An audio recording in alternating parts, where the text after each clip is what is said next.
What's going on? Welcome to WrestleRecap. I am Dylan Graives, joined once again by John Sutton. We will be bringing you the Smackdown Recap. We're a little bit behind, but bear with us. We're going to get caught up here real soon.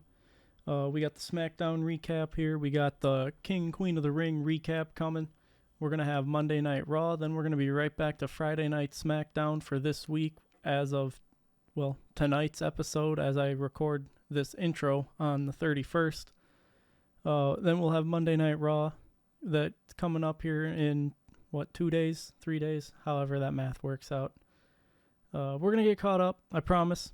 I'm not going to let us get too far behind, and then we're going to get onto a stable schedule. At least that is the plan. That being said, though, this is WrestleRecap. I feel like I said that already, though.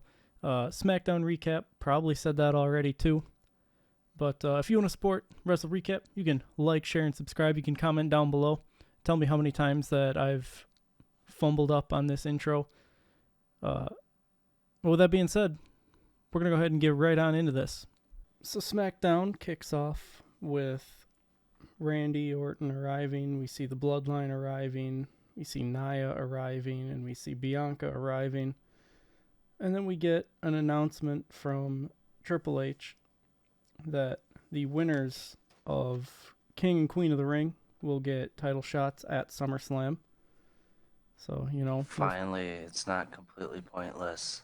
Right. We're finally making it mean something. We're shown that they have an Arabic announce table and announce team. So, RIP that table. I was going to say. Rip but, in pieces. they are in Jeddah, Saudi Arabia. And I believe it's the Jeddah Superdome, I think is what it was called. It is the world's largest, unopenable dome, something like that. Just a dome, arena, whatever you want to call it. On the inside, it looks like it would really suck. There's a lot of floor rows, and then a long ways back before there's any, rising seating. I think it's like a gentle grade up, so everyone can see. Just probably to, the camera angle, you just can't see it. Maybe. I don't know. It did not look like it would have been a fun place to view live if you weren't right at the front row. True. But before the I never did look for it. Is the guy in the green shirt there? Probably not. I wasn't looking, there. but I feel like it's safe to say that he did not travel to Jeddah, Saudi Arabia for this. Damn.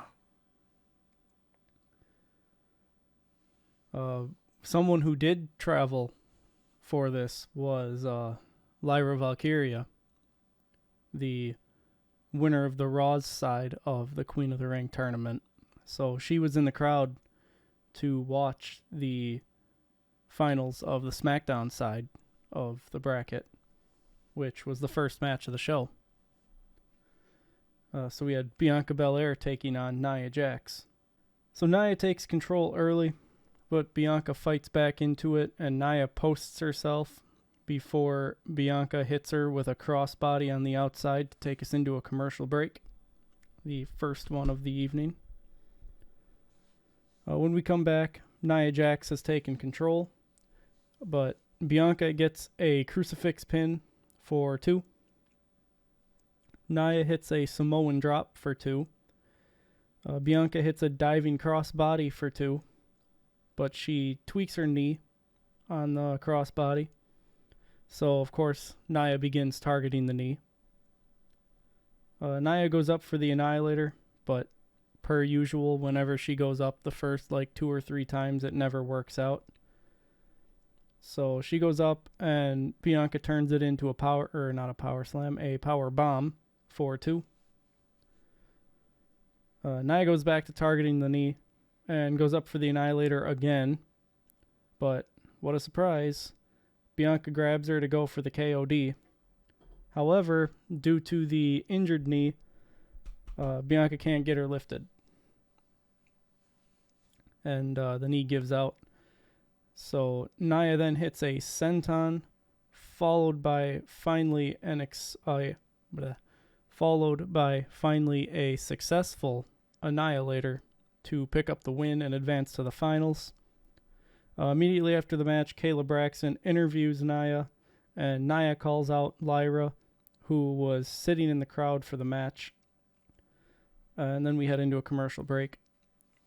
The match was fairly predictable. Once Tiffany Stratton got eliminated, I just assumed that this was Nia's tournament to win after that. Prior to that, I figured it was going to be Tiffany Stratton that won.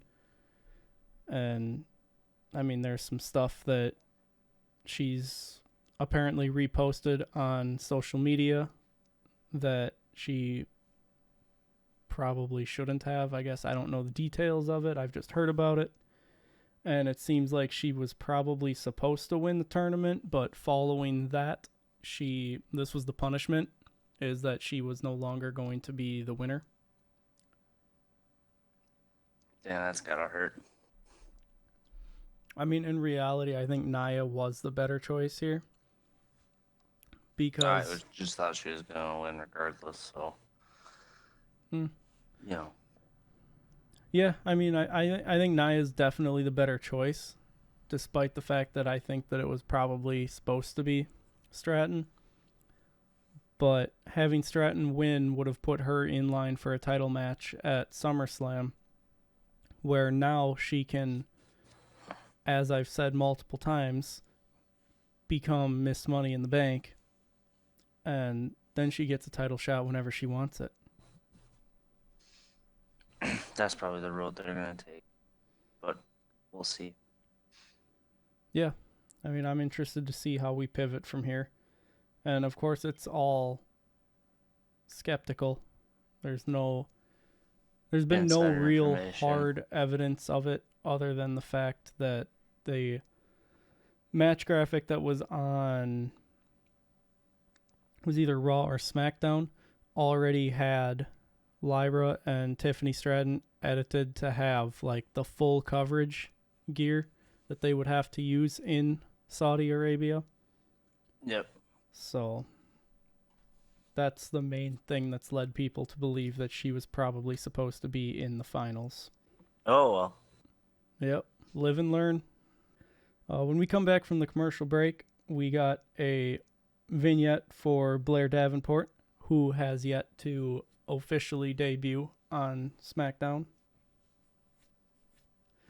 And then we are told that instead of the Grayson Waller effect with special guest LA Knight, which is what we were told was going to be happening after the commercial break. Yeah. It got turned into an impromptu 3-on-3 tag match featuring LA Knight. Yeah. Teaming with the Street Profits to take on A-Town Down Under and Carmelo Hayes. The crowd is doing the Sami Zayn Olay chant for some reason. The crowds just don't seem to understand when to do that anymore. It's just a thing now, I think. They just throw it in everywhere. Sammy's not even on the show. Nevertheless, Carmelo Hayes and Montez Ford start the match, and they trade holds before Ford finally gets the better of Carmelo. Montez Ford tags Dawkins in, and he maintains control while tagging LA Knight in. And when LA Knight gets tagged in, Carmelo Hayes immediately tags out, forcing Austin Theory to take over.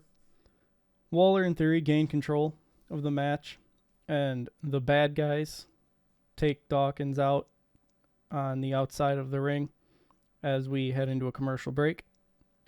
When we come back, Carmelo Hayes has control over Angelo Dawkins, and LA Knight gets the hot tag and takes out Grayson Waller. He then hits a pop-up power slam and elbow drop on Waller for 2. Mello broke up the count. Carmelo Hayes hits LA Knight with the first 48. Montez Ford hits Carmelo Hayes with a big enziguri. Austin Theory hits Montez Ford with a left elbow. Angelo Dawkins hits Austin Theory with a shoulder tackle. And then Grayson Waller hits Angelo Dawkins with a jumping knee strike. Basically, everybody just tried to take each other out. Isn't that the goal? Well, yeah, but like the whole match broke down. Waller tried to hit LA Knight with something, wasn't sure what, but he ends up eating a BFT instead.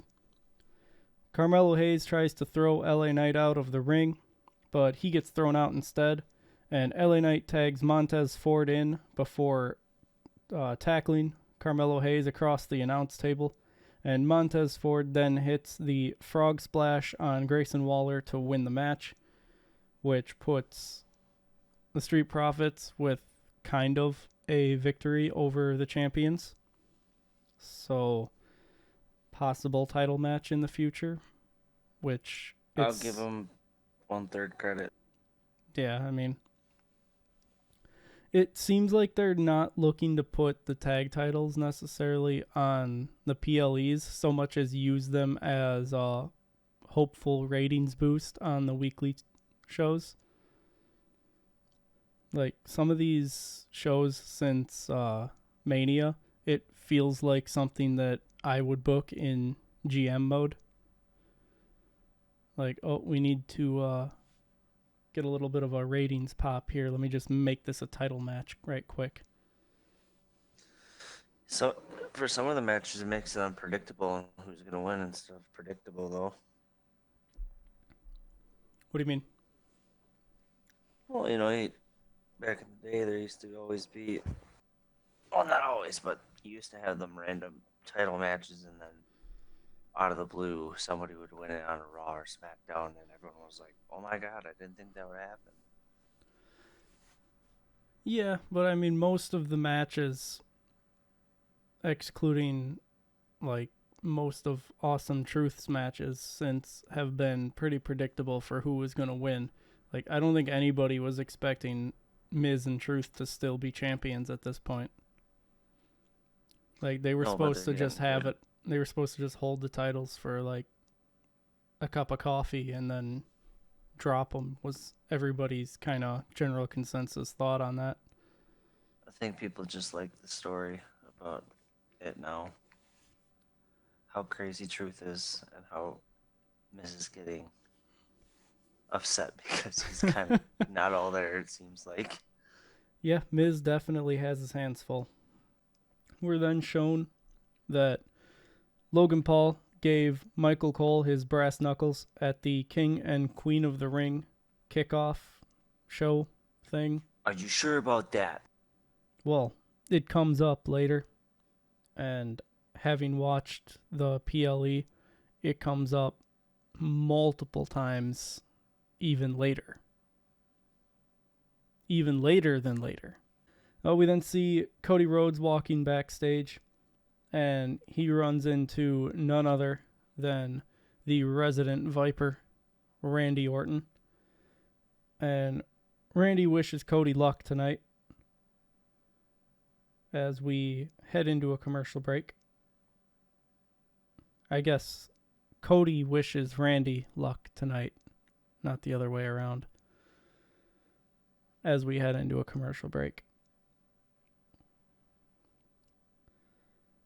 It is announced that, I should say, like when we go into commercial break or somewhere around here, it is announced that August 1st and 2nd of 2026, SummerSlam will become a 2-night event, and it'll take place in Minneapolis, Minnesota.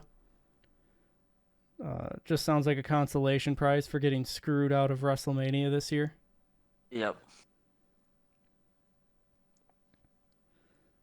We then see backstage where Tama Tonga is prepping himself for his match as Paul Heyman stands in the background looking like a kid who missed the school bus.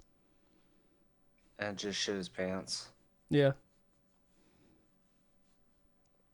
But now it's time for the American Nightmare, Cody Rhodes, to come out and ask the fine folks what they want to talk about.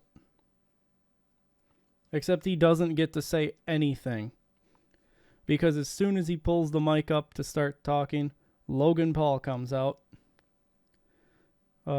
Logan tells Cody that he got played. Logan says that it's the third time that he's going to be walking down the aisle in Saudi with his eyes on a title. And Logan goes on to say that he's smarter than Cody. Logan also says that he's better than Cody. And he mentions how he gave the brass knuckles to Michael Cole, so he won't have them for their match. So that was a lie. But we'll get there. Cody calls Logan a scared kid afraid of being discovered as a fraud. Cody says Logan has a case of imposter syndrome and suspects that Logan has another set of knucks on him right now. Logan asks Cody if he's calling him a liar. And I ain't calling you a truther. yeah, I mean, Cody missed out on a prime opportunity. And, I mean, I would have popped if he would have said that. But I feel like there'd be very few of us that would have caught that in the moment. It would have. Who's to say that isn't trademarked already? So they probably couldn't use it. Well, I wouldn't imagine that it's trademarked, but it would have eventually made its rounds on social media where people would have connected the dots. But I feel like there's a very small part of the audience that would have popped if he would have done that or said that. I think he's too old to even know what that is anyway. So most likely, and that's unfortunate because, oh man, I would have popped for that. I would have loved it because in my head, anytime I hear someone ask if you're calling them a liar, there's only one response, and it's that I ain't calling you a truther. Megan. Cody has referee Ryan Tran, who I'm not sure if you recognize, but he is the guy that seems to be able to sniff out brass knuckles. He has Ryan Tran come in and check if Logan has another set of knucks on him. Logan Paul wants Cody checked first. So, of course, Cody gets checked and has nothing. But to, I would imagine, nobody's surprise, when Ryan is checking Logan, he finds a pair in Logan's pocket. But they're not his because those were his brother's pants. So they have to be Jake's brass knuckles because Logan doesn't wear Prada. Yeah, because Jake just walks around with brass knuckles all the time. Well, duh. How else is he going to beat Mike Tyson? Ryan gives the brass knuckles to Cody, and Logan Paul says that he said he wouldn't use them in the match tomorrow, but tonight they were for his protection. Right. Yeah, insert Dr. Evil here. Logan Paul exits the ring, still saying he's better than Cody. And Cody calls the Knucks a crutch for Logan. Cody calls his title his life. And he tells Logan that he doesn't think of him as a YouTuber. He thinks of him as a pro wrestler and a WWE superstar. But until he stops treating it as a part-time thing and gets respect for the business, that he'll never be undisputed WWE champion. We then head backstage where Byron Saxton interviews Randy Orton. Randy says that Tama has proved that he is vicious, unhinged, and unpredictable. But he's just the Tasmanian devil. I made that comparison on last week's recap when he was just doing the chattering, getting ready. He's just the Tasmanian devil. Looked like a goddamn crack addict. That's what he looked like. And then he had Randy Orton spitting his words. Oh yeah, that was wild. Quite literally. Yeah. But so yeah, Tama is vicious, unhinged, and unpredictable. But he's Randy Orton. He's a 14-time World Heavyweight Champion. He stumbled over his words. Must have forgot how many times that he's won. He was spitting. He must have been dehydrated, Probably. Put all that water on his body. Yeah. But he's Randy Orton. He's the 14-time world champion, and he's proven that he's all of those things as well. He acknowledges that the bloodline has the numbers advantage, but he's overcome the odds before, and tonight will be no different. Next we hear from Nia Jax, who tells Bayley to keep the title clean till SummerSlam, effectively calling her shot for Queen of the Ring. And then Bayley comes out for her match with Chelsea Green before we head into a commercial break.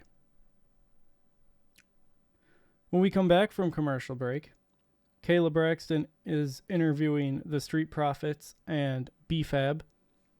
They're hyped after their win earlier in the show, but DIY interrupt and say that the goal is DIY as WWE Tag Champs, and Ciampa ends up pouring out Montez Ford's cup. That's not cool.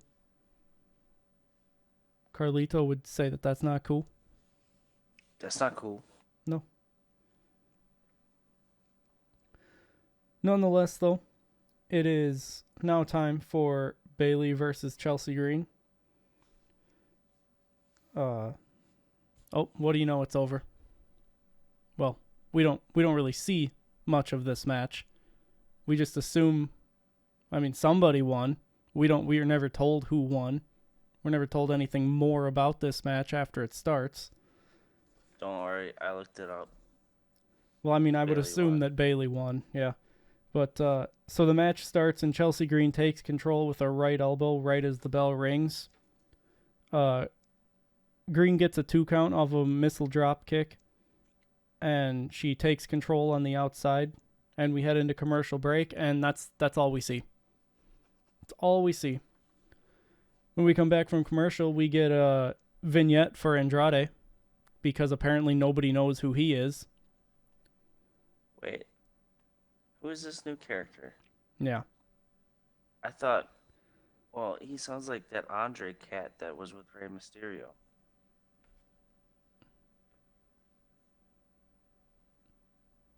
Shut up. Can we make a side bet and with all these vignettes if these guys are going to show up before the Wyatt Six family does?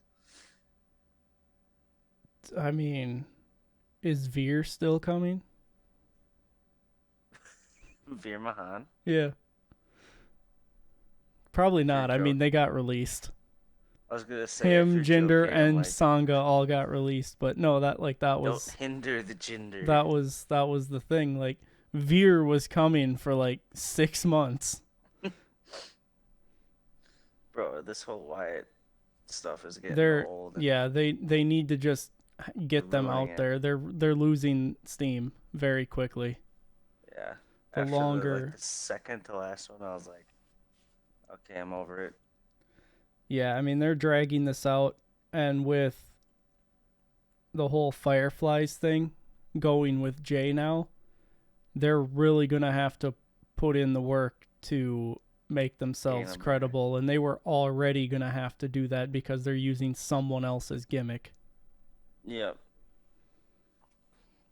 So, I don't know. I think they need to pull the trigger and have these guys debut. But it has been confirmed that Nikki Cross, Joe Gacy,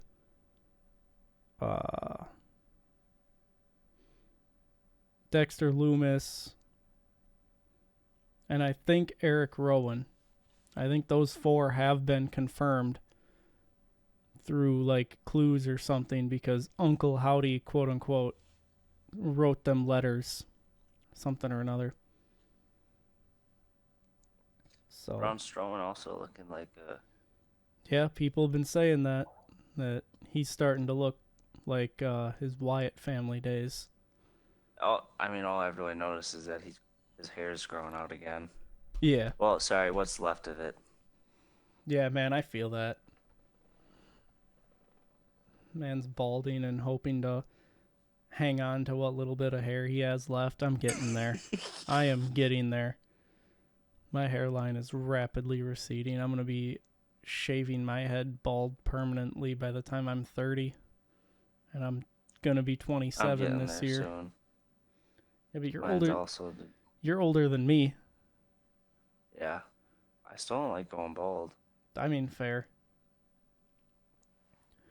But anyway, back to the basically non-existent women's match. Oh, that's still going on, okay. Well, no, it's not, because when we came back, we got the Andrade vignette. But see, I thought that we were going to go back to the match. So I wrote down that we got the vignette, ... during the women's match, ... They wouldn't do this during the men's matches, so why are we doing it during the women's matches? And then we go into a backstage ordeal with Legado del Fantasma reacting to the vignette of Andrade. And I put, what the is going on? And then we go back to ringside, and Corey Graves and Wade Barrett start talking about how the show started and act like the Bayley versus Chelsea Green match didn't even happen. So I'm like, so Bayley versus... backstage segment. Right. And I'm like, so Bayley versus Chelsea ended during the break? ? Because then we get a flashback to last week's King of the Ring matches. So at this point, it's like finally setting in. Like, they straight up just gave us the first, like, 6 moves of a match, and that's it. They're like, and we're good. Yeah, they dangled the carrot in front of us, and then that was it. The carrot turned out to be a hologram.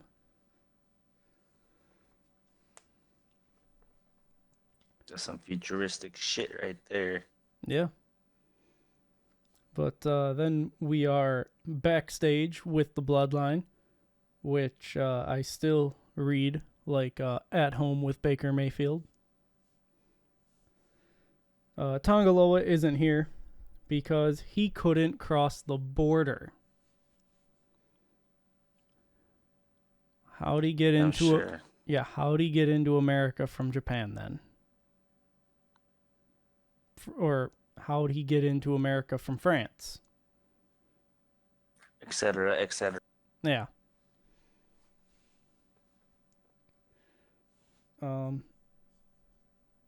Heyman says that the people Solo are bringing in are dangerous people, and that there's a reason that they didn't get brought in before. Probably because they were still under contract in Japan. Solo reminds Heyman that until Roman comes back, he is in charge. And Heyman starts to say something about Tama, but Tama scares the shit out of him. Literally. Yeah. And Tama says he was recruited and that he's going to become king by orders of the tribal chief, who's absolutely going to turn out to not be Roman Reigns.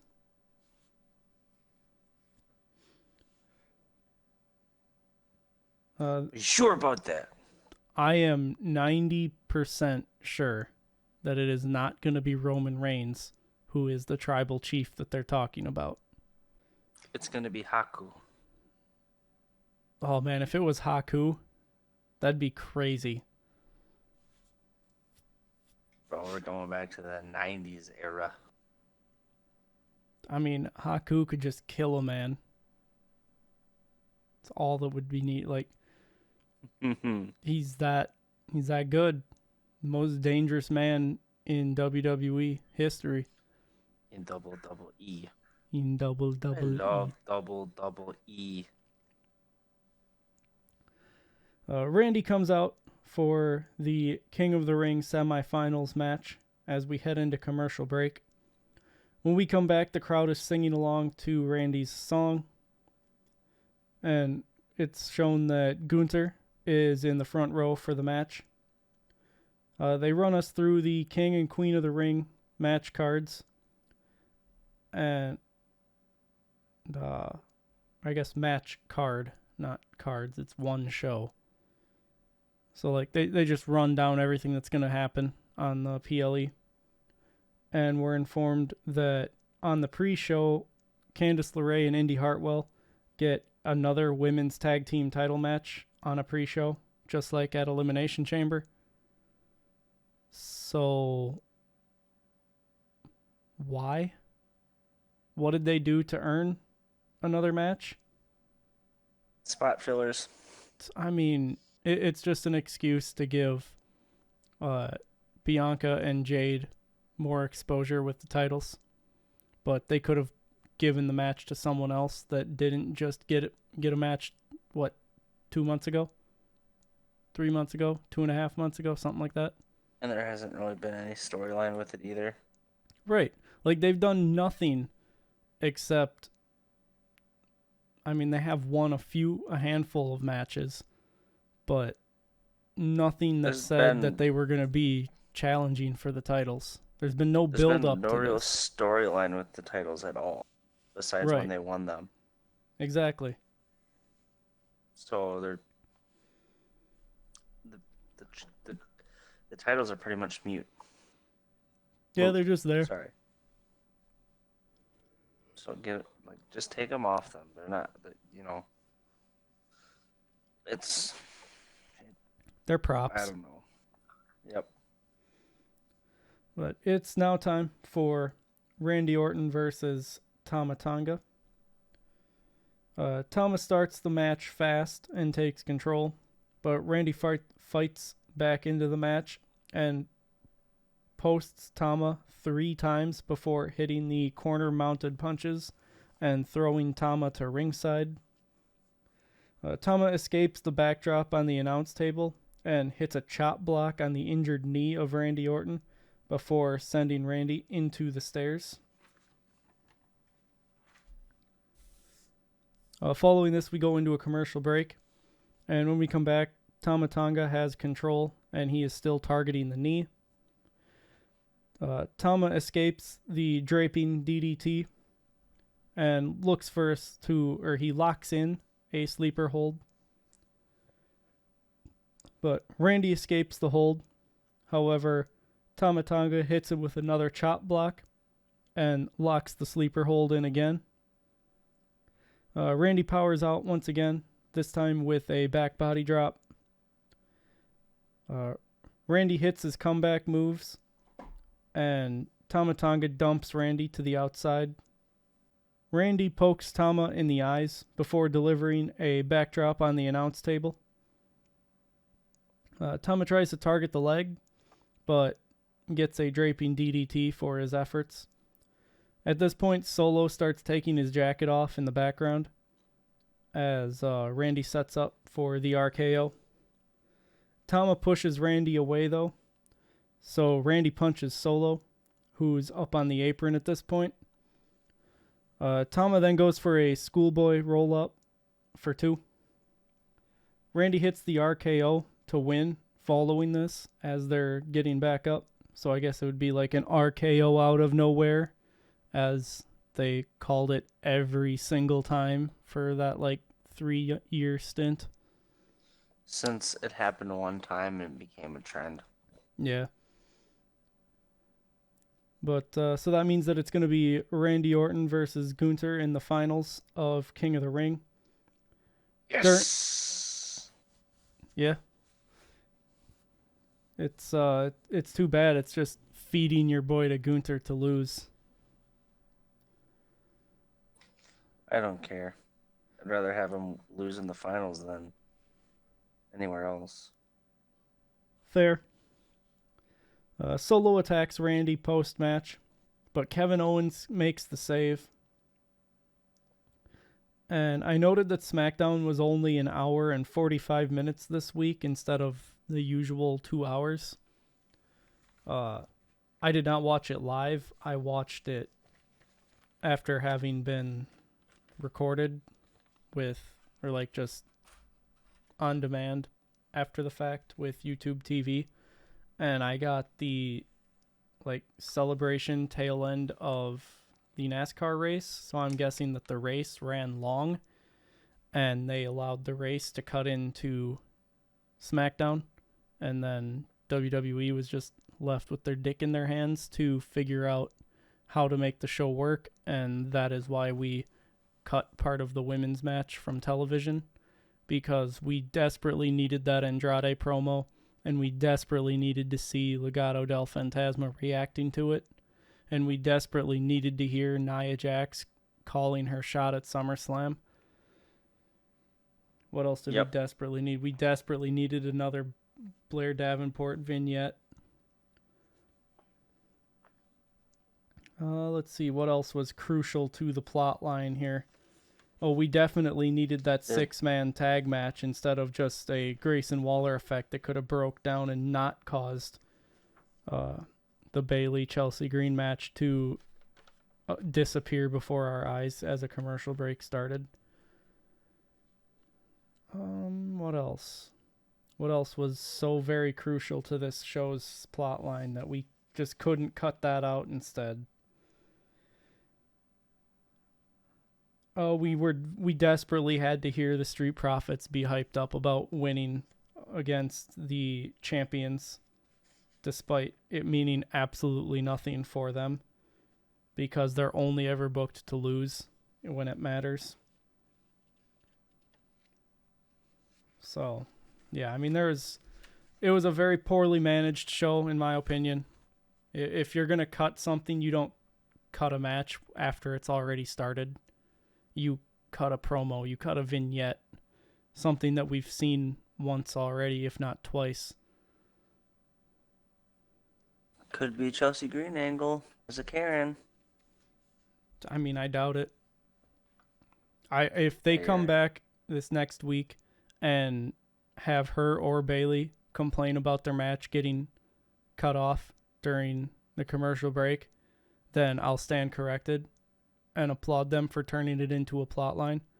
But until then, this was just piss poor time management, even for a shortened show. There was other things that could have been cut from this show that didn't have to be a match featuring your women's champion. Yeah. Yeah, I don't know. I just... What's that? Just a blah episode. Yeah, it was a very mid go-home show ahead of a PLE. Did not really do much to get anybody hyped for it, in my opinion. And I don't know. I know you're not going to be able to hold the high that comes with WrestleMania, and we did manage to ride it into Backlash, but it seems like since they started the King and Queen of the Ring tournaments, they've just lost the plot. They've lost the sauce. Yeah. I mean, I'm hoping things can pick back up now that the bracket is done and they're not solely focusing every single show around the relatively easy to predict matches. But yeah, the Bloodline storyline's not even really happening, which is kind of annoying. Well, they're dragging it out because they don't want to they're trying to build Solo to be a prominent figure before they debut Jacob Fatu, because they're afraid that Jacob Fatu is going to immediately have the fans pushing Solo to the side because they're not going to take him seriously. And it don't matter how much they build up Solo. When Jacob Fatu arrives, no one's going to see Solo as the badass of the group. That's like putting Braun Breaker in DIY and expecting him not to be the badass of the group. True. That concludes the Smackdown recap. Once again, I have been Dylan Graives. He has been John Sutton. This has been the Smackdown recap brought to you by WrestleRecap. And if you want to support WrestleRecap, you can like, share, subscribe. You can comment down below and tell us how we're doing. You can also find us on Facebook at Wrestling Recap. Wow. At WrestleRecap Podcast. You can find us on X at WrestleRecapYT. But until next time, I'm going to get this done, get this wrapped up, and send you guys on your way. You can click the video here that should be floating around on the screen and check one of our other recaps out. But until next time, goodbye.